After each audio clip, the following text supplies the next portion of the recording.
So right now they're using oxyacetylene torch. It's a lot simpler than you think, really.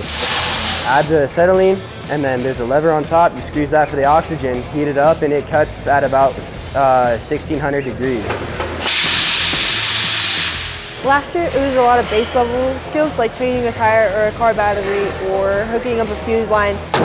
Whereas now you're able to do the alignment machine, and you're able to look underneath the car instead of being on the floor looking up. You're able to walk underneath. I like to be hands-on. This is the closest thing I could get. Automotive is fun, honestly.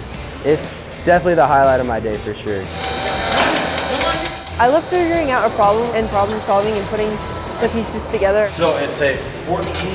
With the certifications, I know a lot more about cars than I ever did. With suspension, brakes. I didn't know how the exhaust system worked, and I definitely learned how to take it apart and put it back together in this class.